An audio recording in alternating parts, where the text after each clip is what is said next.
RDC est une et indivisible. De la population et de tout le monde, c'est qu'il faut tout arrêter pour faire face à cette situation.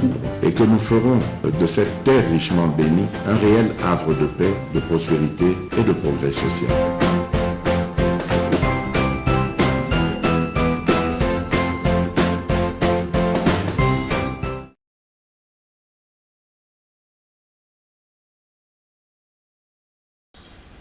Amis téléspectateurs, na pesi binombote bipa ibiso bozuli baku ya kolanda biso to bandi poso asika. Amis téléspectateurs, tozabongo lundi 30 janvier 2023 na tondi samine sengo ya koyeba ke boza ebele liboso ba etano na bina ike pona kolanda biso soki na lobi biso Canal Presse La Liga, le meilleur championnat du monde au bozolanda sur Canal Kin Télévision toza en direct depuis Kinshasa, capitale ya République démocratique du Congo. Merci Nabino pour la fidélité, merci Nabino pour la confiance. Bozoba télécommande, Bocha Pembeni, votre déjeuner matinal, Yango et Bandi, premier numéro à poste amis téléspectateurs. Une semaine tout à fait décisive avec l'arrivée du pape François à Kinshasa de demain, mardi 31 janvier 2023 à 15h heure de Kinshasa. Kinshasa est donc en ébullition pour accueillir le pape François. Mes téléspectateurs, c'est donc parti, mouillons les maillots, mais évitons de confondre vitesse et précipitation. Merci dans cette grande équipe technique qui nous tient compagnie. Merci à Serge Makoso, Mona Congo Central, Mobali à Maman Angèle. Merci à Serge Makoso. Merci à le tout nouveau marié, Rodi Louadio. Merci à les grands cascadeurs. Merci na Soulemboyo, merci na Pati Sumbu, merci na Gimputu le grand maestro, le sélectionneur français Didier Deschamps, merci Tobandi Poso Asika, maître éviter ce qui te tambola nengenini na Kinshasa, un embouteillage énorme na Kinshasa, donc semaine yo, to misala na embouteillage, mais semaine au boye baketoko. Surtout avec l'arrivée du pape François. Merci, merci encore une fois. Bouye Malamu na pape François en République démocratique du Congo. Pape François Roya pour la réconciliation. Tobongo la mitema tolingana biso ba congolais pour tolinganité tolingana pour to molamboka na biso. Tolingana mingi pour tout faire développer RDC. Nabanti qui est arrivé à pape na prière ou à kosala nenga kosambela. Surtout insécurité na est de la République démocratique du Congo où ils ont biso pasi mingi pasi na badongolo miso o baningi kaka mboka na biso ndenge bango bazanga mboka en tout cas ils pasi toyebi que ekosimba kaka tokanga a mitema. Merci encore une fois. Moté, clin d'œil, na Fifi Bachala, Bichilix Mode. Fifi Bachala, merci. Nengozo continue kolatisa, Ndeko Zulu, merci. Je suis bel et bien habillé en Bichilix Mode. Sokoningo Zwango, Kimambango, na Bandalungwa, na Avenue Kassavubu, na Rechibango, en face à Galaxy. Non loin, il y a bloc commercial. Okomona bakoma Bichilix Mode. Sokokotiwa, Okomona Mama Mokazawa, na 30 ans d'expérience. Kombo naye Fifi Bachala leki à Champagne Bachala mes téléspectateurs, c'est donc parti pour le meilleur championnat du monde. Boutikanga ina font la émission na habité sous les est-ce que Makoso a déjà toutes les images naza ko commenter awa na plateau il y a Canal Kin Télévision, je ne sais pas est-ce que Makoso vous êtes à possession sous les aux en retard, je ne saurais pas commenter. Bah imaginez surtout aux anangwana parce que kotambola na Kinshasa ça passe bonga mona ba image il y a avenue Pozo en état de délabrement très avancé, avenue Pozo na quartier Matongé na commune ya Kalamu soko yo côté avenue Kalembelembe na commune ya Lingwala wanape mawamingi avenue Kalembelembe na commune ya Lingwala passe mingi. Alors on a des images à illustration mais sous les mboyo a un peu du retard en attendant ce que les images comme prête on peut toujours me faire signe. Merci na New Destiny Pressing Edouard Poba New Destiny Pressing et pas bilaman de kozule kendaka et sika bakena ko sukolango. Merci na veya mbata mona barumbu mona ya mama Marie Kembi na moni elisusu veya bango bala so baye après quelques jours babungi na bango après baye comme bazana ba on a vice primature environnement. Donc merci Véamba Tamona Baomo. Alors aujourd'hui, on aura un débat contradictoire face à face. Nazana Medan Kankolongo, président, il y a parti politique Congo en avant. Medan Kankolongo, Mbote, Peboye, Madame Ndeko. Mbote Ndeko Zulu, Mbote Naba, Ndeko Nyoso, Bakulanda, Biso, bon retour, Algérie. Na tango je te disais ici que ministre a bien le côté yobande ko côté là qui yo moko vivre encore sur terrain bon retour mais ndekolo lobi makambo ya banzela ye na Kinshasa ya kobeba makasi. Je profite aussi pour na kolobana awa na commune Kinshasa awa vraiment soki ozui Prince Kasavu Bulowa hein tioko marai donc eza na niveau moko nzela kobeba okondi mata avenir lowa omenda komata na rai kuna tokoki koloba te soki ozwi kaka awa musika te na wileri et puis na mituna ka ba ingénieur o basalaka misala wana mbula moke itonda baye basali mbula ebele sozwi wangata kabamba na parle même pas aussi wana état ya kolobela te mais chose grave na moni batie ba bourgmestre ya sika je sais pas parce que ceux qui ba kosala musala so ça niveau ya Delvaux les en arrêt ou bien arrêt maternité alors ba komi ba ngango arrêt full arrêt solo degré solo eza place wana école muso je me suis posé la question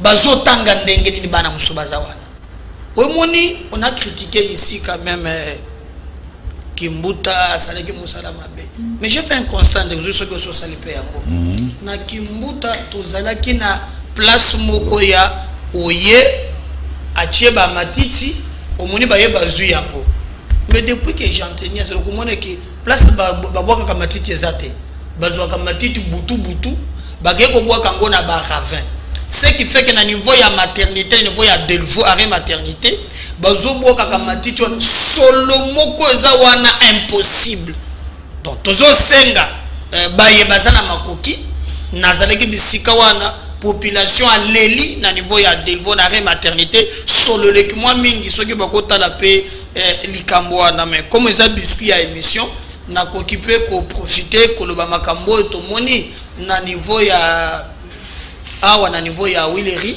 ezana bandeko moko oyo bazali na bango ba soda te mais lolenge bazali ko se comporter lokola ba soda alors bazo kanga moto en désordre on me dit même que même bana oyo kasongo atala likambo wana même ba oyo baza ba soda te bana ya ba soda bazo bima pena nzela ba kosala musala wana donc so zui kaka awa liboso ya kalu fungula ozo kiteboye désordre moko organisé za bisika wana koki kondima te tout le monde a quoi arrêter moto voilà. Tout le monde a quoi se rendre lingi même bana ya ba soda il paraît zo seulement complicité alors pour na chite merci eza sikona mokozi moko ya la police soki otali bandeko moko bazokomba moto bazokota na ville général Kasongo balo batangi kombo ne soki eza vrai balobi ke bapese bango ba gelé moko ya noir balataka mais chaque moto ofutaka 20 000 na mokonzi na kombo ebungi na kotanga ina monsieur ezali koya alors 20 000 akabola kango na bato mususu ce qui fait que bandeko mususu baza na gilet wana te bazokangama pe bapesi consigne même na baye baza ba soda te ba traquer ba mususu merci alors ndeko moko Robin Piramburu azolanda biso alobi na ebisa Médard boye eza pouvoir na bino Médard sikoyo ozokolela epai ya nani basala nde misala avenue Kasai Kabamba Bokassa Croix Rouge Itaga nyonso eza ya kokufa voilà ndeko moko komone wakikeba zala calme konde kona pesi yombo te nazaki na Algérie oso yebi Dauphine c'est Patricia ndeko zolo est à la porte de sortie wakikeba na yebi ke bozo koma message au point moi libanga wakikeba na pesi yombo te ndeko na zala calme ozala besoin Patricia akoleka na yebi te pono zaka na besoin na zala calme ko wakikeba wakikeba na pi yombo te ndeko je suis à la porte de sortie ndeko zala calme Dauphine aza déjà oza pressé bo ndengeni zala calme na pi yombo te libanga ya ngwana alors les deux débats ça va bien Alain bon retour tout solo la gozana Lubumbashi Osozongi Kinshasa, PPRD, Mbote Peboye Malam, et puis, mes meilleurs vœux, Banam Mboule Bandi, Tokuta Inamte. Merci, meilleur vœux, Nabala Nyon, sur la mission, Mounene Oyo, Batnion Swalinga Kango, meilleur vœux na Yomoko, meilleur vœux na Ndekoanga Kankolongo, meilleur vœux na Bakongomani Nyonso, meilleur vœux, maman livre Lembe Kabila, Oya Kenaki, correspond à l'invitation, il y a Tata Cardinal. Tata na ya molimo. Ba mususu ba okuta na pape po azoya par rapport à statut bazanango. C'est normal. Mais au livre Lembe Kabila, ba invité ye pour ba solo là par rapport à préparatif oyo y arrivé ya pape na mboka na biso. Alors 3 heures du temps. Solo li na papa Cardinal Fridolin Yambongo. En tout cas, na simanango azwa ki mo lopemba prière kaka. Et donc ba kongomani bazaka mingi ba se aussi identifier na simama Olivier Lembe Kabila et sengo ya komona ke mwana nzambe, n'est-ce pas, épouse il y a président national Joseph Kabila Kabange, on a pesa mbota en passant azali ko attirer toujours admiration il y a population parce que ba remplacer biso après départ na biso ba sali plus pire que biso.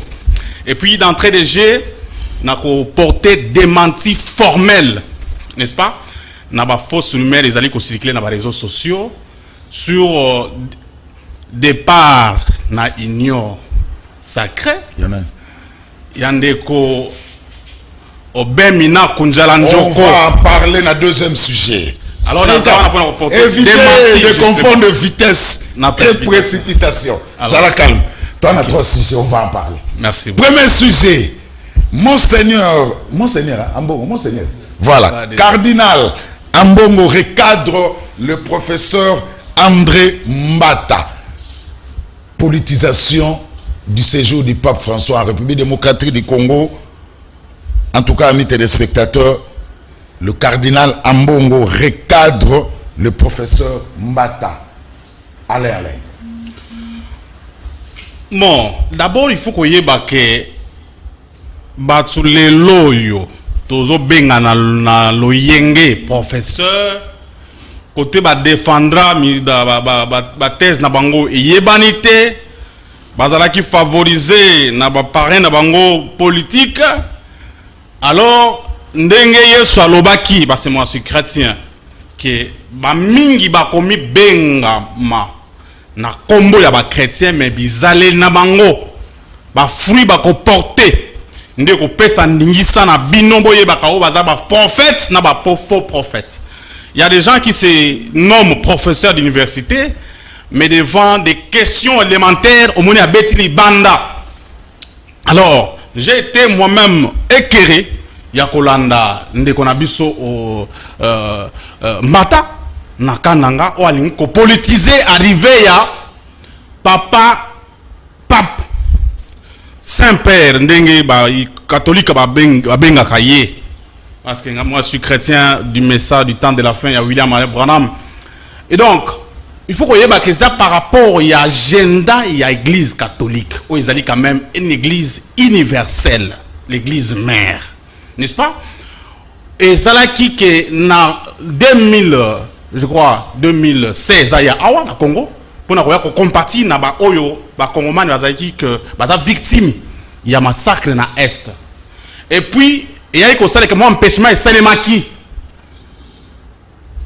après et commis na arrivé à Ndeko Félix Tshisekedi en tant que chef de l'État a ko rappeler rendez-vous wana ya ba congomani papa ya ko visiter. Alors ba annonça qui est na 2021-22 et simbité sukoyo par rapport il y a état na santé tout ça à s'annoncer qu'azoya lobby justement. Alors kozwa mena eyeli ya mokonzi ya mangomba catholique pape obiso dozo respecter en tant que ba chrétien parce que azali tata ya biso ya molimo kokoti sango na politique ezali pasi, n'est-ce pas? Kokoti sango na politique parce que nous c'est comme politique parce qu'on veut, n'est-ce pas, en tirer profit. Mbata confirme même à l'objet que les catholiques voteront massivement pour le président actuel en 2023. Mais bako voter massivement dès lors que yé aboyaki candidat ya CNI ya catholique ndeko Zulu. Congomani nyonso ayebi ke ndeko Kabidima azawana na opposition ya candidat ya église, notamment église catholique na SCC.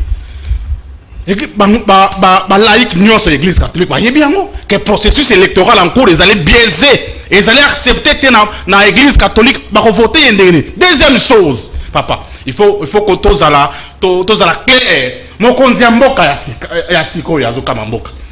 To yebi église na mikolo nyonso. Atambola kana pasteur na bazali kuna Goma. Ata ensemble kana Philadelphie, oui ou non? To mona ndenga akenda kana église wana. Wangani pasteur Dalo. Pasteur Dalo wangani ka papa soya. Pour une raison politicienne. Wangani pasteur Dalo. Non mais écoutez, la versatilité comme caractère, il y a ma politicien congolais, faut ici là. Au Zalaki, mon frère, il y a Martin Fayoul, le Rabino, ça n'a pas passé d'allo. Bon, comme il y a catholique, et il y a parmi les politiciens, Oyo Bazali, fervent catholique, et ça, maman, livre, l'aime Kabila. Ceux qui, non, et Zali, na cadre, tout le monde peut les soutenir. Une minute. Année 2023, où est année électorale, aucun Congolais rationnel a kende na une 1, 2, 3, 4 pour renouveler mandat. Il y a un régime où ils allaient à la base, il y a la tuerie, il y a la Congomani na Est. Les lois sont occupés par des armées étrangères, notamment il y a EAC, Oyo, régime Memelibiso, notamment il y a Rwanda, Burundi, tout ça, Bangonio, ça va à Est.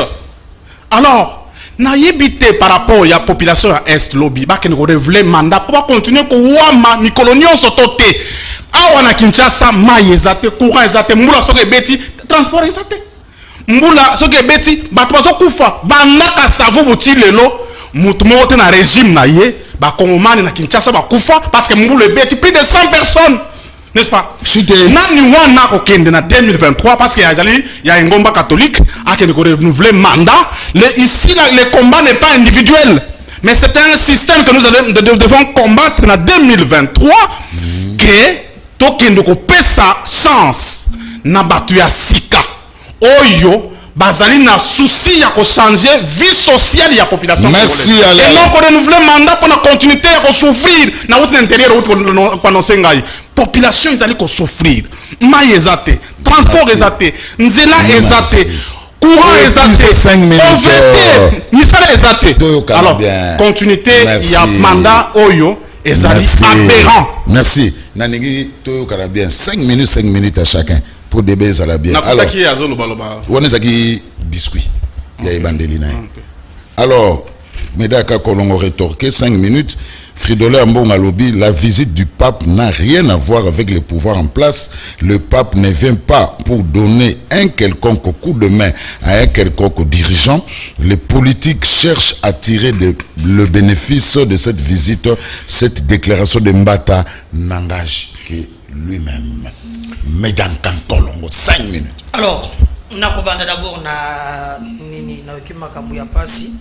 D'abord, il parle que Maman Olive Lembe lui-même refuse qu'on politise l'église. Mais quand il commence l'émission, c'est Maman Olive Lembe, Obayamba qui n'a pas Mbongo, à quoi il y a un plateau, Awa, Basoli, 3 heures.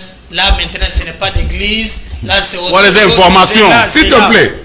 Kamoloba qui Kakolova Guinée. Voilà. Comment? Eza débat binombali. Wana eza kitoko. Wana eza bien, eza politique na kachité. Il faut avoir honte, Alain. Quand tu vas de l'église catholique, tu fais cesser. Bobeta basangu. Bolongola bango basuta. Muninga na bino moko zalaka pembeni na yena ba photo na mwana ka mingi oyo ya makofi oyo azaka na bandana. Soki wa kanga sangu beta longola sultan. C'est mokona. Ouais, comment là ni wapi? Ya ligi de jeunes oyo ba zalaki soki bajageta soki bajageta.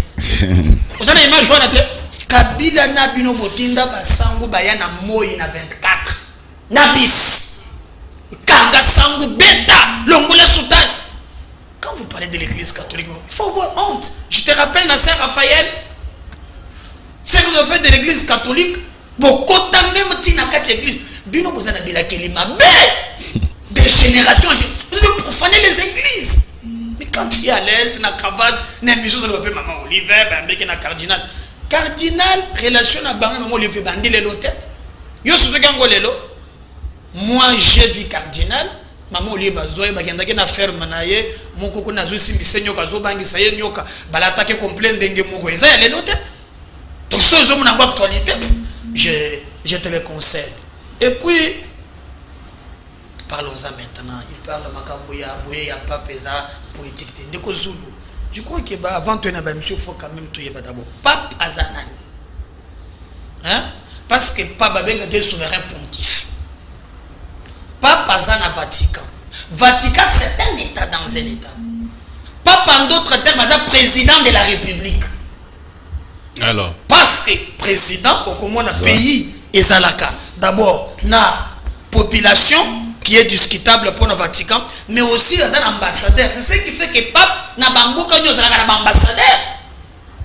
Quand vous dites que nous, Tolongo, la Pape n'a casquette politique, c'est de l'ignorance. Et je te pardonne. Na Kishasa Balimbisayo, soyez un bon gouvernement, qui pendenge wana, je ne sais pas encore le yondo yedité, tu peux dire qu'on politiser à voter. Parce que lui-même est politique. C'est pourquoi on a une double casquette. On a comme Nganga Nzambe, il y a Mibale comme président du Vatican. On a la casquette de la politique. Dire qu'on politise l'affaire, c'est de l'ignorance. Et je te pardonne, mais moi par exemple, sur le plan, il y a Boyambi. La catholique est catholique. Et Talingate. Pour ébélé Batouni, Bazo Zelani n'a koya ya pape. Bon, dans deux dimensions. Un, oui. Comme politique, à sa président. Oui. Vatican. Vatican, c'est un ambassadeur à Bamboga Nyoso. Il parlait des questions politiques. D'abord, lui-même a annoncé Yango, problème sécuritaire. Alors, lui-même a redoublé dans le Soudan. Il parlait même problème. Le monde y allait au commun village planétaire. Bamboga Nyoso a commis coopérer, tout ça. Après, coopérer sa point de vue. Mais ce qui est vrai, les problèmes du Congo, et vous allez résoudre les Taliban. Biso Congo en avant, le problème du Congo, Tokoki Kobo ya Batouté, pour même les États-Unis coopèrent avec les autres. Il a parlé ici par exemple de l'armée étrangère, ce qui est par exemple dans Sahel, il y a ce qu'on appelle la force Barkhane. Et ça existe aujourd'hui. Donc aujourd'hui, le monde en matière de coopération, ensemble. Mais la souveraineté de tout un peuple, que vous allez assumer la binomoko bayimboka. Akoya, akosolo, mais yami bale na sport ya makamuna nzambe. Akosolo na ba catholique. Bakosala messe na bango bakolia comme ngai la communion d'abord hein depuis na bota mana. Mais non, on se l'appelle un dirigeant politique. Mais exactement, je dis qu'il est à politique. Quand les gens disent que non, politisant c'est un politique. N'angle la politique c'est la politique. Maintenant le père Moussou a mis balé avec la messe na ye maman Maria et consort. Moi je respecte fort na bango mais makamboni wana et talinga. Mais Médard visite na ça peut visite ya réconciliation. Pourquoi les Congolais doivent se réconcilier tous à la bonne moko Médard Kakolongo? On pourrait se réconcilier quand elle parle. Est-ce que vous sentez la Congo dans la Gachiwan? Ou bien est-ce que vous avez bungisi bifte? Alors ça veut dire que tu bende aux hommes boy. Abima boy. Ça n'a mis tout cas. Abima boy. Ce que les lois a commis et l'autre côté. Quand il parle, c'est pas le Congo. À mon président je suis il y a une maman Olive. Oui, on n'est pas comme Fernanda maman Olive. Maman Olive. Vous sentez Congo dans la Gachiwan? Lorsque Batoubaché a intérêt personnel et le bosso, il y a un beau kezongi sima, il y a un détour de la unité. Naïf se voit toujours. Et l'obité que quand on a une union sacrée, nous sommes à la montée. Mais il peut pas. C'est pas tout ma bébé. Mais le plus important, c'est que le bannier. Tout tient des côtés. Bah calcul na biso personnel. Tout indique liboso. Oh ezali ko sangi sabiso. Oh c'est le Congo. Donc moi je pense que vous il y a pas. Ce qui est même quelque chose pour le Congo, merci. Mais moi, je pense toujours, place au Chitaki, problème il y a Congo et que vous avez la Bissomoko. Total en face. Tolo banaba vérité, tout se pardonner pour être tout qui est le bosso. Et je vais conseiller Alain. Binonde vous allez comme maman livre na makambo ya mabe. Ndeko Zulu ozana mwasi na ndako. Ndako nyonso mwasha lobaka mingi. Akimisaka mobali. Na ye ko sala analyse comme disait un journaliste. Si vous regardez très bien, China Rambo fanda kananda côté. Souvent, Kachamad, souvent boy, souvent na ba moto. Azaka wate. Vous le poussez, mon livre va lobaka mingi. Boy bakie, China Rambo syndicat politique. Laissez maman Olive, basta vrai bolingo na ye, na mobali na ye. Nelu, bote le bosso, alobaka trop, alobaka yani mabe. Alors, il y a boy, mappé. Alors, boy, mappé. Non, problème à salaire. Donc, et puis, problème à salaire. Il a dit que libère la banque, ils ont bolingoté. Pour la preuve des paiements, ils ont dit. Donc, si on a ben, il a dit ça kayete. Ce qu'il y a évité, il a dit ça kayete. A bimé la coupe na teva lobi. Mais d'accord, Colombo. Ma preuve, ils ont dit. Il y a paiement, ils ont dit. On a dit un côté. Où je n'ai pas besoin. Qu'est-ce que ça dit? Si quoi, il y a un soir, il a dit ça kayete. Au lieu de ce problème, il y a foyer, Kobombango, abimisa kwa libanda. Merci. Et maintenant, il dit que le couple est en harmonie pour na bango. Bazo di mamoli. Mamoli. Alors, il y a bazo musangana de l'oba, na koloba mingi, ako cha foyer na yena likumuna. Merci. Médard Colombo. Merci. Allez, est-ce que na messe il y a mercredi? Oui, que ça na vélodrome. Nazaki na vélodrome en samedi. Quand il y a la volonté na Congo, dans les cas qui sont na RTNC, Jessie Kabasela en direct. Nabi Jessie, quand il y a la volonté au Congo, tout ça la misala bien. Bête tourne à vélodrome. Au moins de vélodrome est comme Yandolo. Quand il y a la volonté, il y a un autre seigneur qui peut pas paquer volonté au éthique. Alain, est-ce qu'on a messe à mercredi? Tout le monde a pêché na Rambo à MS. Tout le monde a payé Moïse Katumbi à MS. Tout le monde a payé Matata à MS. Tout le monde a payé Faïlo à MS. Pour toi, papa Royal comme réconciliation. Ndeko nangai oyebike eza na adage moko balobaka na Swahili que ceux qui ozolia na ndoki il faut cha fourchette eza la mulai pour ceux qui otie loboko pembeni akokanga yo okoma bilei ceux qui ozolia na ndoki. Ndeko Médard Kankolongo, il faut noter que kanda oyo ezana kati ya ba obalo ko sa la mboka lokola biso obali ko la population. Ah, bino bo la mboka. Oui, justement. Mais d'autres disent que vous n'avez pas de leçons à donner aux gens. Mais vous avez dirigé pendant 18 ans. Alors, vous êtes passé à côté de la plaque. À côté de la plaque. Les lobos comment il va donner des leçons pour voir son pouvoir. Baba il fallait votre compter ba failli ou ba loba mais bino beaucoup loba. Compter minute aussi hein. Son na ko son c'est là. OK. Biso to ali ko sale la moka. Parce que tant biso to zaki na pouvoir, on a construit des routes. Bah oyo ba remplacer biso, ils ont détourné des millions. Il y a pas match. Il y a un moment que tant qu'ils ont détourné des millions. Au construction à l'université, détournement dans détournement. Bah annoncé en 2022, bah quand on a 5 universités modernes. Bah annoncé en 2022 que bah quand on a université, il y a modèle il y a Cambodge. Alors, ceux qui ke basali yangote, et le kouana toko sepenango ndengenini, yangonde, n'est-ce pas? Moi, kanda wana sainte, mais à nous, enezate, on n'a aucun problème avec même Ndeko Félix Tshisekedi. Mais tous autres décrier mauvaise gouvernance. Olobi balamu ke est-ce que toko mona mkolo wana te? Il y a mes bactère politique, base à la pembeni, base à la ndengemoko. Mais le problème c'est quoi? Oui. Parce que de l'autre côté, volonté à respecter l'engagement exaté. Qu'est-ce qu'on peut, n'est-ce pas, espérer? Est-ce que le problème à mettre, c'est un problème à respecter l'engagement? Non, mais écoutez. Oui, ça. Non, ça ne suffit pas. Parce que par rapport à ma promesse, par rapport à ma intention, tout ça, combien de fois, non, solution à pêche, na kinkole. Pêche, bana Congo, nzale là, tout ça. Et ça, c'était des promesses. Donc, quand il y a que ça, c'est pas un problème. Mais considération, il y a Batmoussoussou. Kolongo la moi esprit, il y a Kimbongaï. ya ko considérer que biso nyonso zali ba kongomani moko eza ya biso nyonso ko tia makambo esengeli que congolais nyonso se retrouver consensus to dai ko prôner lelo par rapport au processus électoral, n'est-ce pas?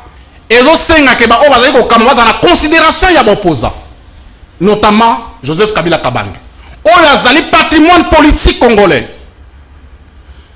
oyo mutu nyonso fallait protéger en tant que premier président à moins de 50 ans à Tika Bokonzi, à favoriser alternance politique, élection organisée, n'est-ce pas, avec les moyens propres Yamboka Nabiso, à favoriser que l'opposition ait du pouvoir. L'opposition, c'est une première.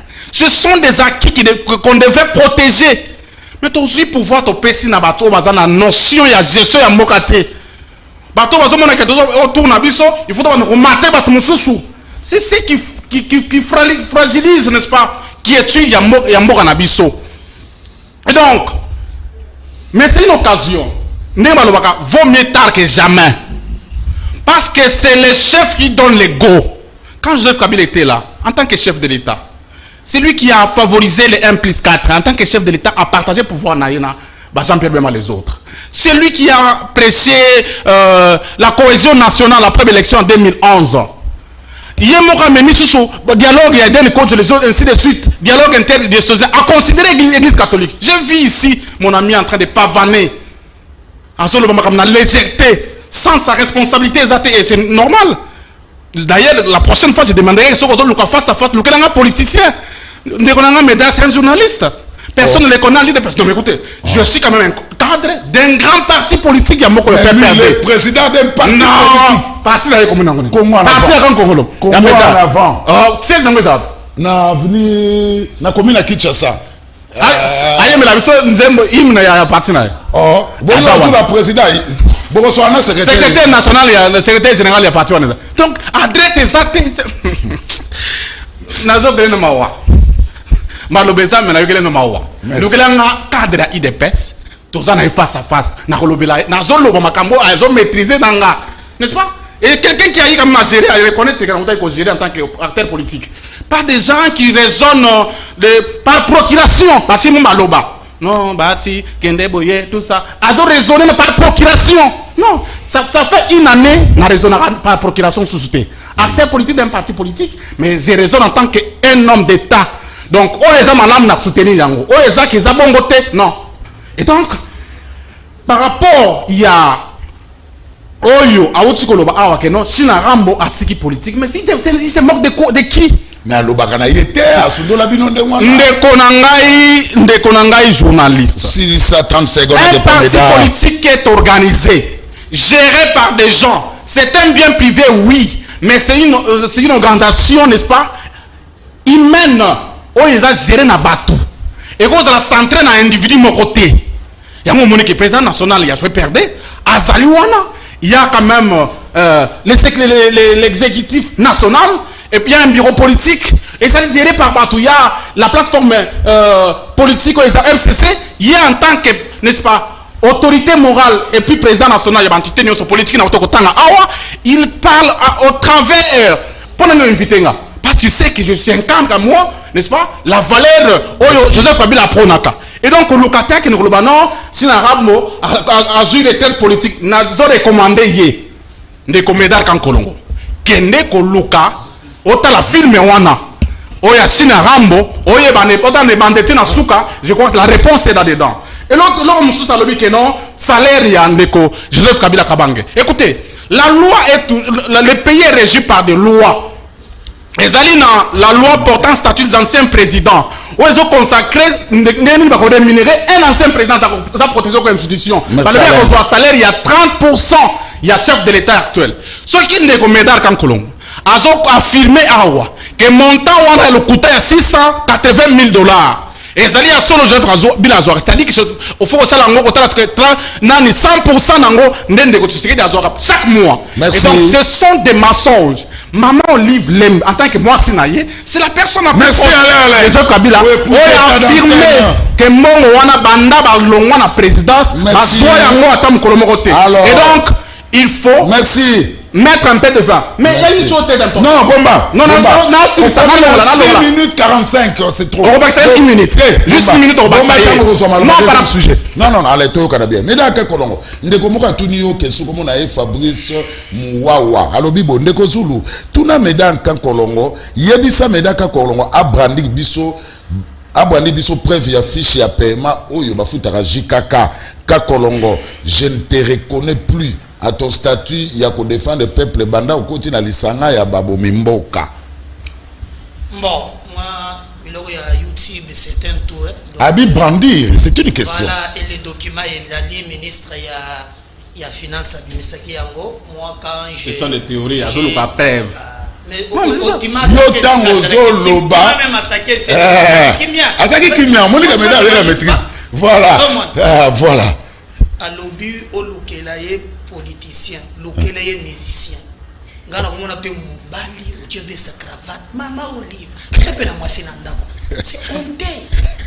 Aux autres, on peut différencier des papes comme président, pape comme père et église, au yébi ma notion mikete. Tu prétends être politicien. Le mec est pas le colo batalako et je te comprends. Moi je peux comprendre, gars, moi j'ai ma femme, hein? Félicia Massal qui est à la maison. Maman Olivier, maman Olivier, maman Olivier. Il faut pas passer le pouto bandakobine. Je comprends pas procuration yoyo. Aux autres c'est par procuration. Et puis lorsque aux autres bandeko il faut la question, nous sommes parti non seulement parti à implanter sur l'ensemble du territoire national. Ah bon? Tu as comme ça la dialéloté. Comme yo ou tu lunette mais la maman Olivier. Faut que l'on la cravate, ou l'on la lunette, soit une émission. Quand tu fais une cravate dans la lunette, ou sur la Sony, même moi, c'est un coca, mon anda. Comment on va dire? Il faut pas te la paix, ma camoufle le bien. C'est pas sérieux ce que tu fais. Tu es très déçu pour Nayo. Comment t'attends mon nouveau, on a fait avec maman Olive? Doyo, on l'a lu la maman Olive. Sony, hein? Sony, hein? Vous avez un jour, ils ont un peine, mais on va tout ça. Moi je peux comprendre mon bail, il y a un plateau, maman Olive. Oh, il y a bien attends, je t'ai posé la question ici. Est-ce qu'on peut policer pour il n'y a pas? On est politicien. Tu sais même pas que non, papa c'est la président. Bah non, je suis évité. Pas de politicien. Pas le politicien. Donc il est à Tanako. Pour ça, monsieur, on est sous-souté. Il est à Tanako. Bah il y a une musique. Bah il y a déjà l'île. Quand c'est mission, la pétition. Mais parce qu'il a dit des choses ici. Il faut que il a dit des choses. Lorsqu'on a un plateau à télé, il faut avoir des éléments. Vrai ou faux, au lieu de balobi, à Tikala Komona, Bafoukité. Depuis 2020. Voilà. Mais Bafoutaka. Paye ba preuve, les paiements, ils ont dit tout le monde baloki. Pour, il y a qui en côté, il y a qui en côté, ma pièce sur le sacanate. Nakoya, et je compte Bafoutaka. Maintenant, quand vous foyer na bango. Et ça peut bien tenir parce que concerne à papa nyonso. Ce qu'on fout là, la qui ça mère. N'a de gouzou ça canal qui nous route na to soyez. Les qui ça mère ba koli. Biso to zala kana vie moko na yebie bien. Ba futa ke moko la ki ça kana ndakote. Siko ya kana mbongo atiaka omoni ba toilette na biso construit en show. Suka pandi ya ba panzimon atie mbongo. Nanda eloko zala kate. Un jour, moi na moko akiko sakana na moto. Pa moto suina. Toilette zu moto. Papa azala kite papa ye. Ba mulega papa dongole se ba to fande na si. Nana bunana tombi toilette, toilette na ngai. Mais c'est un show. Non, moto sala bomingai. Nzoka nyoso zo gagner à la kisakana ndako te. Ba papa wana baza ebele. Donc, Olive a coquille kobumba, ma cambo interne à la famille. Toshi la rambo benda la kisagaïté. C'est clair. Et na bandeli du sous. Batu bazo tinda ye. Baoi. Alors, bakanda lo bakawan. Baoi. Et moi, je pense qu'il est le grand temps. Kabila a salé ce qu'il a pu faire. Au Dieu patrimoine, tout ça, je te le conseille. Pour moi, c'est dans le passé. A salé au Yakoki Kosala. Congo peut se spécier. À côté qu'un ancien chef de l'État a vu ton côté avec la classe, laissez-lui le temps de se reposer. Au moins, il parle de ma politique. Jamais. a commis kokanga photo. Babi pour nous rejoindre même na téléphone ko ma passe. Non, on me base sori. Azana ko na témoin bacha lendi. Apesi bango occasion ba pomola mboka ba sasamboka même quand il parle magamba Félix, il oublie que même na Félix a bazui 2 ans. Quand Félix devient président, il faut avoir honte. Il y a une politique où il y a le bas de la tête. Voilà, mais d'abord, on a déjà pas. Il faut dire des choses ici quand même. Il y a caractère pédagogique. Lorsque tu as Félix a eu le pouvoir, à sa président de la République, qui devient Premier ministre, pendant 2 ans, fait cesser Batunabino. Vous voyez le système de gouvernance Nabiso, on a pu voir le sujet comme un olive. Le Premier ministre est de la majorité parlementaire. Ce qui fait que, au commande que même le Premier ministre, d'abord le FCC a occupé 65%. Il y a un ministre. Et quand Félix gère maintenant avec ça va le Condé. Mais en disant cela, Mitala Penakati, comme il l'ongo la tête, comme il l'ongo la tête, Mitala Penakati. Et moi j'ai toujours dit, Tokotonga Mboko yo soki na conscience, pas na batala. Tu ne verras jamais un plateau régé par procuration de le bien. Non, au contraire, les a eu beaucoup. Mais pour la zone, on a un sujet. Ndekozou, boye ya pape. Ce qui est au sangi, ça va Congolais. Bah, Congolais va s'en autour de quoi? Parce que moi, j'accepte que la République, contradiction est là. Beauté à démocratie, c'est contradiction. Ndenge toko sala boye. Je suis pas totalement. Naya comme Andy Mayangagnon son nom. Azo pesa point de vue naye bien que azo kitana babilo kwa izanga mutu na makolo mais on peut ko ça le débat il y a on peut citer ngana peut citer toza d'accord mais au moins tozo prévoir ba idée na biso être triomphé 11 minutes déjà. Donc non tika kadiosha tika kadiosha ana 4 minutes 35 non landai pour nous oui. Nous pensons que batu bakoki ko sangana autour de l'essentiel mais il faut to garder la contradiction na biso parce que la démocratie la contradiction c'est-à-dire dans la démocratie biso to le bakaki opposé dans la lampe témoin parce que ceux qui battent nyonso boko le bakali le ba moko dérive ya mais opposé pas faire ceux qui ça battu na nzela wana bozo ki ndamabe battu bozo ki na nzela yango tozo le ka opposition peut-être to le bela makambo élection il faut to kende to bengana bango na 2023. Merci. Il parle de quoi? Il parle de quoi? Il y a quelqu'un qui parle de l'élection. Élection. D'abord, ce qui m'étonne.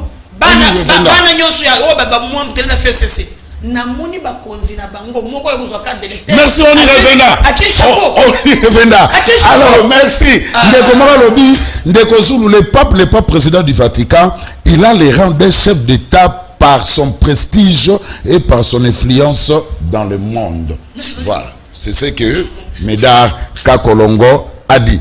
Deuxième sujet, le PPRD se vide de ses caciques. Bochab est parti. Lumanu, Azalra le sous-souté, Toki Tunda Kasende, Azokende, Toki Bakombe Belé na PPRD, Zoki Bakei na Bango. Est-ce qu'aujourd'hui on peut dire que le PPD risque de disparaître comme le MPR? Allez. Merci pour la moutuna. Oui. Mais 5 minutes. Moi, toilettage, toilettage, non, mais ça n'a 5 minutes. Oui, parce qu'à l'Ouaki Awa, la formation gratuite. Oui. Que biso, na régime na biso, to beta qui ba sango ba fimbo ce qui n'est. Ce sont des bobards. Et ça ba conneries. Nani a yébité que tango. Église catholique et particulièrement Tata Cardinal Ambongo. A lobby que processus électoral en cours est allé biaisé à cela qui objet à menace de mort centre interdiocésain place qui menacé par des militants il y a parti ni moutonnion samona bango apota qui ba parti ba t-shirt ya IDPS tout le monde l'a vu et cela qui ba kabeli c'était moutonnion sa yebi que tango ba katangé ba sale réconciliation dans Lubumbashi. Église catholique est qui insultée de la manière la plus honteuse par les militants du régime en place. Le coup là, l'église est quoi exister sous soutien.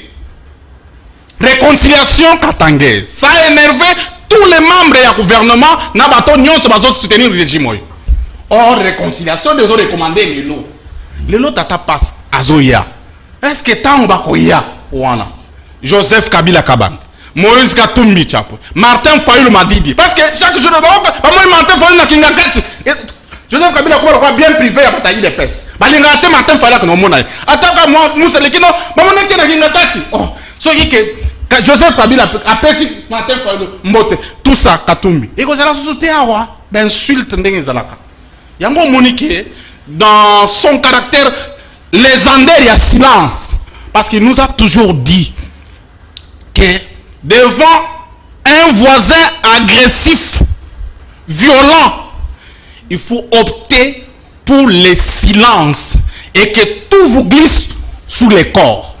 C'est le comportement Azananko Joseph Kabila Kabang vous condamné était et donc ceux qui ne connaissent pas moi confusion il y a peu ça non pas par institution politique pas par écoutez l'État est laïque na moka oza souverain c'est pas un pays sous tutelle de quoi que ce soit pour attendre je ne sais pas quoi monsieur qui journaliste manayo sala wana ndebi adresse au sala yo Michel no sala yo le président d'un parti non tika bakama réponds question ça s'appelle la diversion pas de réponds aux questions répondre aux questions on a une question il y a le PPRD c'est vie Léo Zulu style nanga oyo kaka ngonde ba sepela na ya ko sona émission alors pour le répondre par rapport à la terre politique n'est-ce pas nazali ko laksa que non batine la biso ba politicien ba na plateau pas des journalistes comme ça et puis sans adresse yo émission na yebani ceux qui posent ça le débat pour ça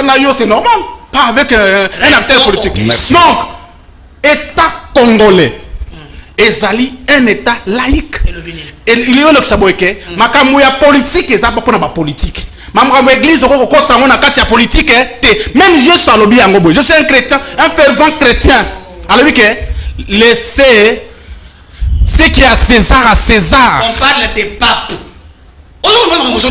est-ce que question n'a jusque là politisé arrivé à pas c'est normal merci Kakolongo merci alors deuxième sujet le temps passe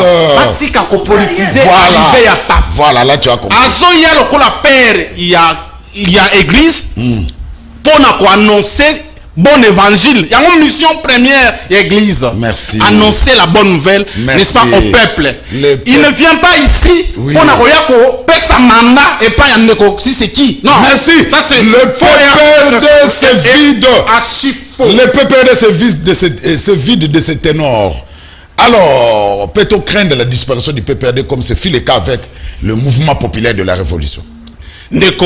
D'abord, il faut reconnaître que PPRD, c'est une puissance politique incomparable.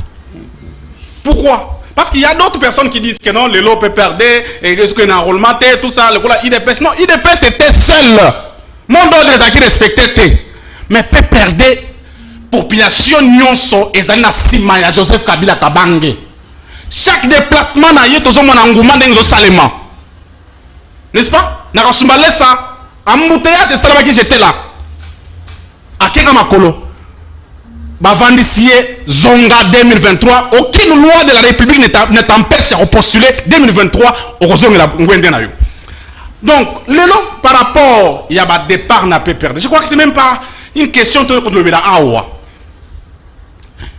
Ndeko Otanga Boshab, Lumanu, Tunda Yakasenda, le lot, peut-être. Mais bah nous mususu bah kenaki déjà non tant bah kenai ko yamba mukonzi mboka na Kasai tout le monde l'a vu et c'était na miso batu nyonso tout na Kasenda lelo accueilli à commission autorité morale et à parti politique son secrétaire général c'est normal que dans un parti politique c'est là tout ndaka c'est de roi lobaki que na robenga yeme que dans un parti politique mais pourquoi vous ne parlez pas d'Alain? Parce que quand les tours dans les autres, j'irai là. Alain, vous avez un crash à Bouchabité. Non, écoutez. Écoutez, voilà un crash à Loumanouté. Voilà un crash, voilà ma formation gratuite. Aucun homme n'est spécial dans le monde. Nous avons ça là, sur les encore. Écoutez, ne soyez pas complexés. Ne vous en faites pas. Nous allons rebondir avec des bonnes pièces. 2023 tokokamba moko na ndenge ya malamu. Ceux qui partent tika bango toza na période de tamisage. Ba o nyonso balanda ki pouvoir des opportunistes, balanda ki pouvoir de gauche à droite, bazo koya bango moko. Donc nous n'avons pas de temps à perdre d'aller de gauche à droite pour nous revenir au la publicité gratuitement, mais il y a une précision dans l'INA. Mais on peut venir répéter qui comme on a. Et là on a repéré ça démenti formel.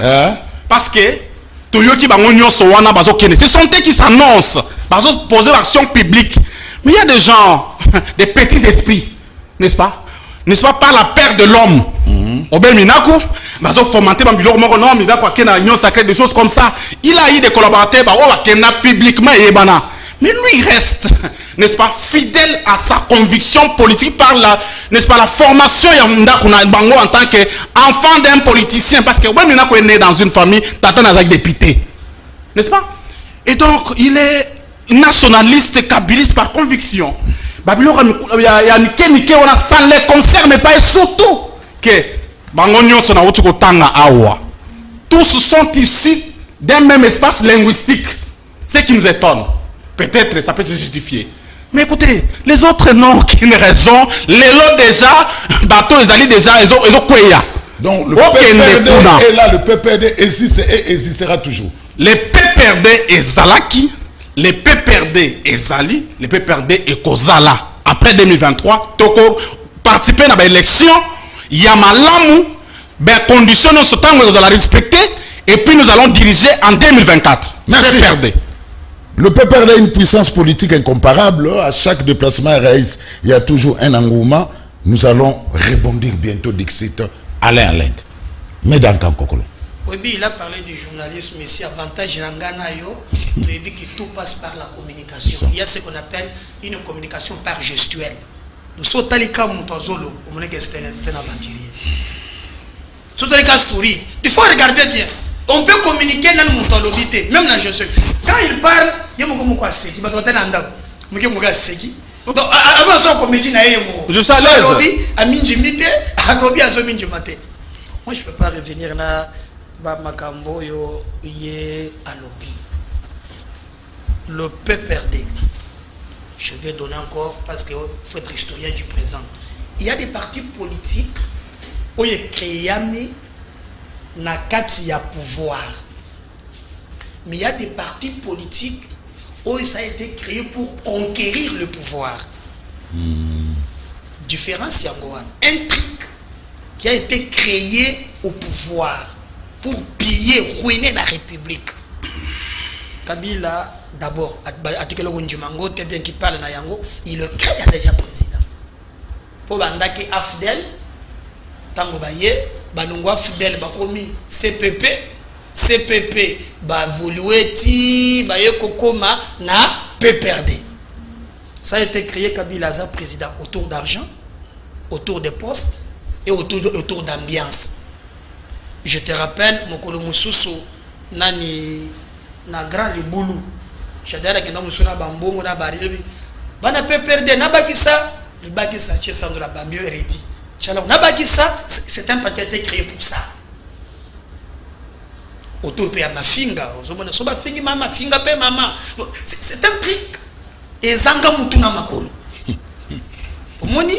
Mais maintenant aujourd'hui, que pouvoir est athée. Idéologie est à la quitter, conviction est à la quitter. Même na monaki muntu mona abio kotanga na TVT ekubi mama be na moni mo konde na PPRD na chapeau na kashina ke besoin carte d'électeur. Mais bon on va s'enrôler. Mais na zo bisayo viens attendre. Te mama be. Ala ti chapeau. Na kashina sans caméra sans téléphone. Na zo bisayo. Ala vous la carte na poche d'électeur ndenga zawala. Après nous vérifier. Ah. Tala niveau bako. Tala démagogie. On va aller aux élections pour chasser. On va voter Nani. Parce que vous voterez la carte d'électeur. En fait, vous prenez des groupes pour des imbéciles. Qu'on soit carte d'électeur. Mais on va chasser en 2024.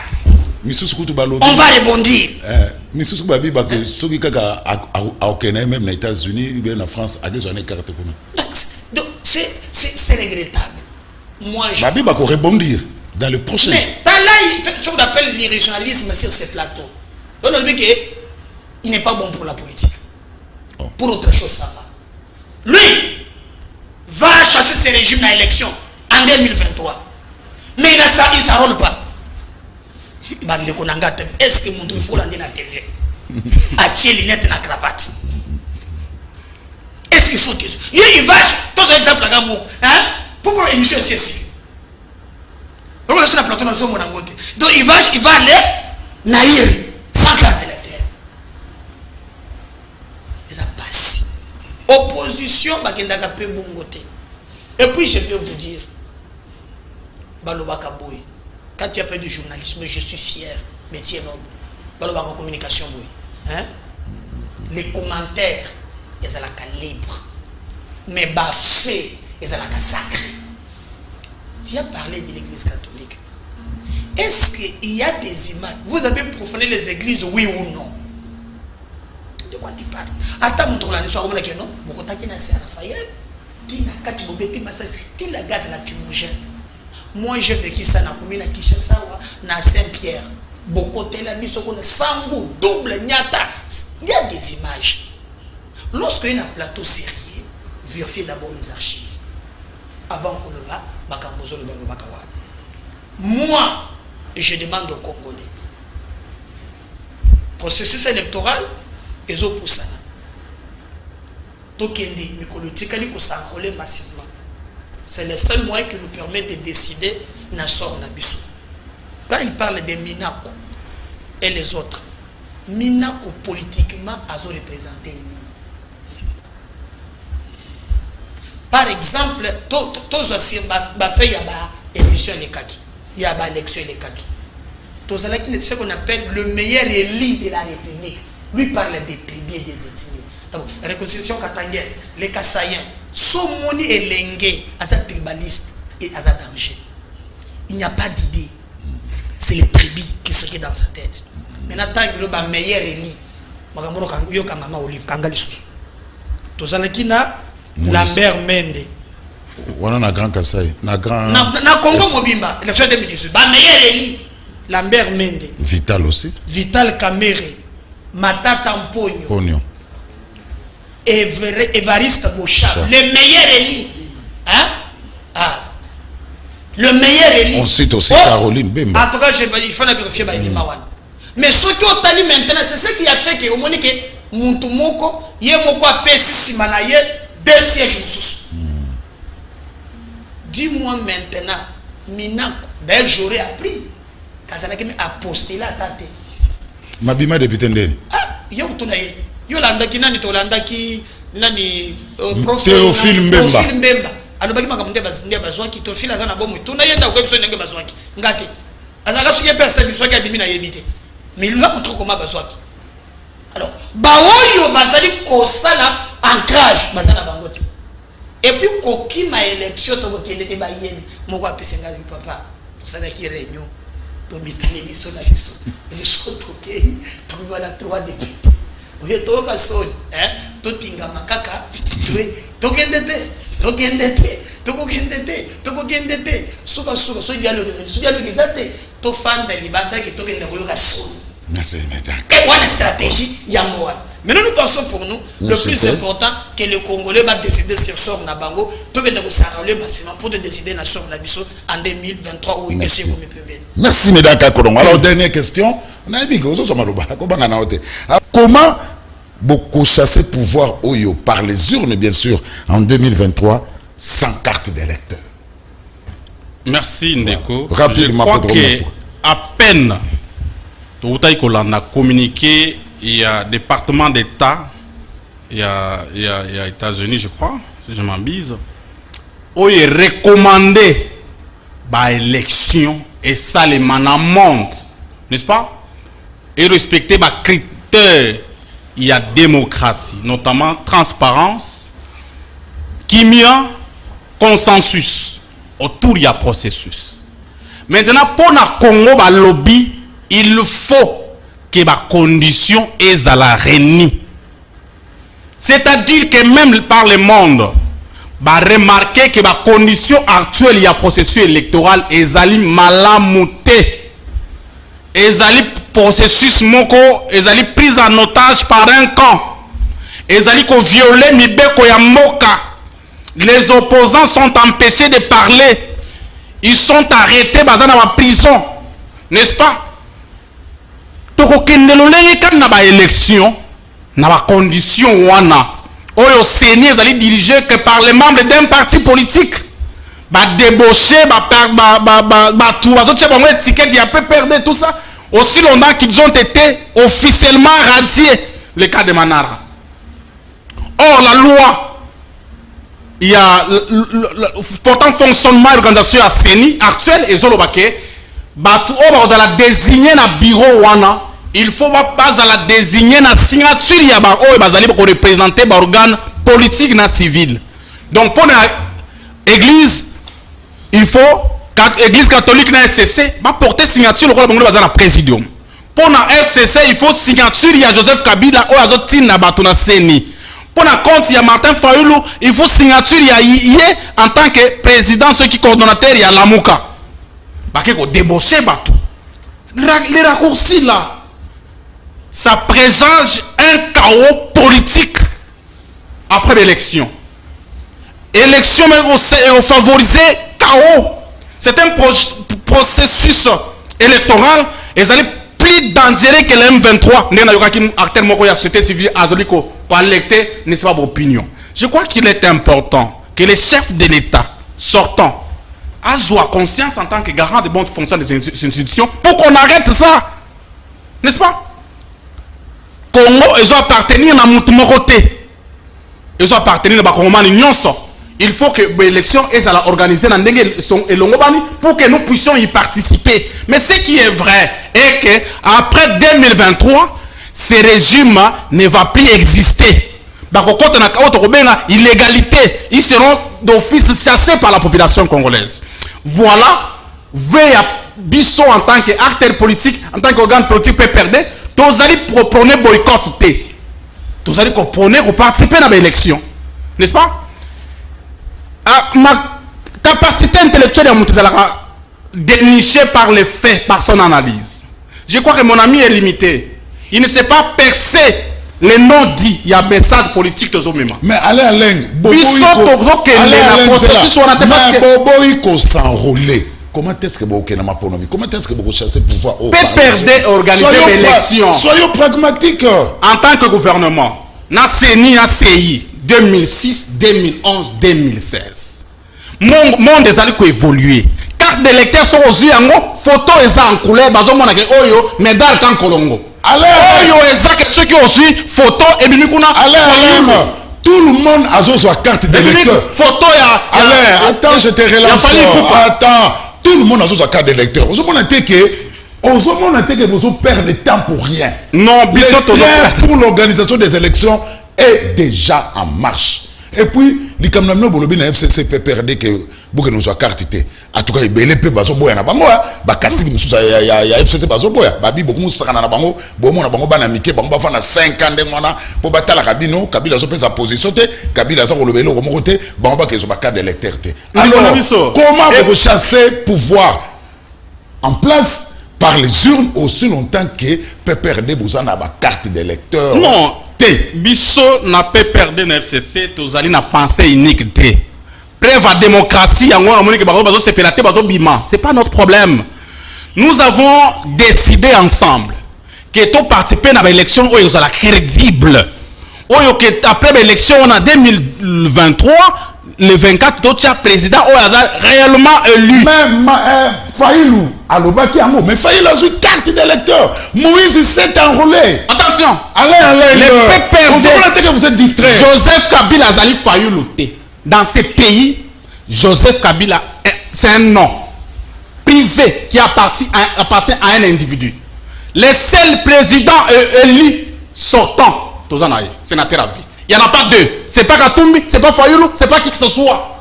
N'est-ce pas? C'est Joseph Kabila Kabang. Alors son parti politique c'est le PPRD. Et donc respectez tout revendiquer. Merci Alain. Merci. Très rapidement. Maintenant par rapport à l'allégation gratuite à Outroloba. Par rapport à Ndekominako. Par rapport à Ndekominako. Non, laissez-moi. Il a parlé de personnes meilleures élies. Meilleures élies par rapport à quoi? Maintenant, il y a plus de 50 voix dans Idiofa, dans Natal. Que l'on vérifie c'est lui. Et puis, un autre démenti, c'est que 50 000 voix. Un autre démenti. Un autre démenti, c'est que on lui dit que non a postulé qui était même Abima Kinene. Ça dit que Yomo Kozo, le Makambo, nous maîtrisé. Comment Mouton a postulé théâtre là? Ce sont des affirmations gratuites de Papa Bilakango. Il a déposé sa candidature, n'est-ce pas? Et en bonne et due forme. Et puis, je ne voulais pas plus parler de lui. Parce qu'ici, on parle de la République. Mais il y a que Nina ne connaît pas tous ces gens que tu as cités. Merci, Alain. 7 ans comme président de l'Assemblée nationale. Il est le seul. Président de l'Assemblée. Respectons les téléspectateurs, s'il te plaît. Parlementaire, il y a francophonie. 2 ans. On n'est pas venu ici pour Nakokoumi Sabatou. On fait des débats contradictoires. Merci. Ma vérité, merci, mesdames, pour échapper dans Médaka Kolombo. C'est très important. Alors, Naroyeb, ça va téléspectateur en direct sur YouTube. Je ne suis pas obligé de lire tous vos messages. Je ne suis pas obligé. Na ponaraba message où ils ont cadré na émission. Donc, je ne suis pas obligé. De 2, je ne peux pas me fier aux rumeurs. Bolobi ke podium oyo pap ako yambaba jeune na stade de Marty et koyaki na Mboula. Alors, je ne peux pas confirmer parce que ngai moko na komuna na stade T. Journaliste femme mona avant koloba na télévision nazo sana ke so batch na ngana ministère de communication média Jessica Basela bengi ngai soki na zo batch ngai mona ke na stade de Marty soki na moni ke podium mona ko yaki na Mbula na ko yolo bango lobi je ne peux pas confirmer ça ici là bolu ka ba journaliste la bino oboyebi ce n'est pas le rôle il y a un bon journaliste professionnel personnellement je n'ai pas encore vu. Alors mesdames Kan Kolongo le PPRD signé persiste 2023 faut Bokeno Libanda par les urnes. Parce que vous avez montré vos limites. Au moins, na la langue, le nakutinda garçon moko wasela kama gambo ya ba dia lelo atalako minaku min lelo ko musama ma olive donc zo sa kisa bango yo so mama olive musoko minaku te nazo mona biloko ani alima pe yaka pe na TV défendre Mboka. Si je te dis ce que Minako a fait pour le Congo quand il était résidence de l'Assemblée nationale. Moi j'ai tombé sur des dossiers où il a engagé Batumoko na lolenge ya nyamu oyo batikela ko salaire te. Ce qu'il a fait dans l'Assemblée nationale. Hein? Nde ozolo ka état de droit na solo fois na boloko. Kofongola ba biloko mususu ozana ba contour na ngote. Je t'interdis. Alors je ne vais pas faire débat avec un individu. Alors, Ndekozu, comment bako nasine répondre mutuna wana je préfère minute au Pessingai non le la population. Pour na tout ko ebisayo ke bako kende l'élection te eza stratégique pour bako zoa 0. Qui peut être élu na tout la PPRD d'abord batikadi. Ngamo meilleur élu à Kinshasa na chama. Na zota là si je regarde. Mais c'est tu es en face. Meilleur élu. 2023. Osana carte, osana carte d'électeur au moins. Avec mon approche chouane. Rebelle à l'émotion parti yo. Ah la carte d'électeur. Ancienne carte nanga ya kala. Preuve que na sama rolé nante. Voilà, maintenant meilleur élu. Comment tu vas les élections? Meilleur élu. Tokende. Comment vous connaissez? Toko ganze élection biso population. Alors c'est un théâtre, moi je ne dis pas un théâtre. Donc, le plus important maintenant pour nous, nous pensons que notre peuple a à l'après. Ce qui est vrai, nous avons toujours awa, ce qui ont tali bisika to uti, bisika to komi, makambo salami, et belé sikali ya kosala. Donc somme nous montrons pas dit que non c'est ça rose, ou ça fanatique. Mais si quelqu'un dit que l'eau salamité, c'est ça nous doit bamba mabanga. Le plus important, c'est le peuple qui tranche en démocratie. Pour te le dire que la démocratie, le pouvoir, il y a peuple. Moi, je vais au contraire demander, parce que tu as pour la décentralisation. Batou niveau na bango. Ici, j'interpelle les nouveaux bourgmestres de la commune à Kinshasa. Oh, tu as bango en place. Nous avons un Jekoko, Bazo Tambola, tout ça. Jekoko, tu as théâtre. hein atiko théâtre nyonso la théâtre te basala musala ye azobuka biloko ya bato mwaka ne babuka kate place pour que ça passe bien te mais ya bato zo cassé wana konjima na ko sepela ngote et aussi là où les bas blessent bakende kotika kobwaka matiti na niveau ya Delvaux na re oyo to bengi na maternité bazobenga ngo are solo botika kende kobwaka matiti wana école mo bana bazotana na ba condition bien te babengi nga balobi ndeko meda lobela biso moyenalité soki to longwe wana j'interpellais batu nazo bunde tumba munene Merci mesdames. oh nazo linga bazongisa école oyo ezali na niveau ya Kabinda plateau na commune ya Kinshasa o Gentini ya bongoli ndako ya Bundumba na kosenga ba libérer école wana. Merci mesdames. Na chité na tena ngati biloko na na côté population na chité na inimikasuka. Ce que je peux demander de Kozu basali théâtre moko na ville ya Kinshasa au place canal qui nezali na rai babuka batu awo nuitama ki oba zo bongisa rai na kosenga gode poyo asala ka porte parole ya Chantini lelo tangu tozolo ba rai ana lingwa la soki place canal qui nezali point que ndo na prince Kasavu non seulement que banda kwa nezali susu banda ya Manzanza mais ils ont construit des maisons na matériaux durables ya lisoni. Mon général na kusili salon de kusolo lobike sili général Kasongo ba ebisingaike batu baliko kanga ba moto. Merci mesdames, s'il te plaît. Ezali kaka ba soldate, c'est pas problème. Na tena sina sisi na ngai. Ezaka kaka batu ya zaka ba soldate. Ngala dispene a tozana. Na kalu fungula. Orobaki on est bandé. Non, il s'est prévu pour il faut. Yende ko sala meeting na parti politique na yo. Organiser ba action, batu ba ya sala meeting na parti politique. Vous organiser batu. Chité 10 secondes. Chité 10 secondes donc na 10 secondes. Oui. Donc ba vérifier que batu oyo sonso banda pati akalu fungula na bundaki etumba oyo ya iloko ya mutu ke bandaki mu biloko ya mitu na moni esili na sepeli mais vérifier batu o bazubi mananzela po ba ibisinga ke bana ya moto bakotaka gome o balataka gilet ya noir badenti kopi na soda moko mokonzi moko bafutaka 20 000 chaque fin ya semaine pe bokabolaka mbongo wana mais baye bazate ba musubo ko kangaka bango. Merci. Merci. Il y a beaucoup de messages mais nous recevons parce que nous sommes arrivés à la fin.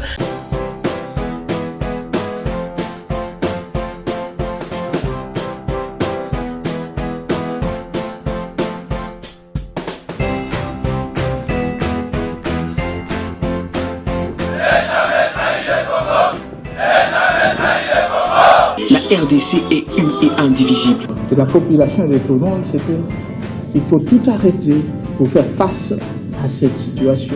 Et que nous ferons de cette terre richement bénie un réel havre de paix, de prospérité et de progrès social.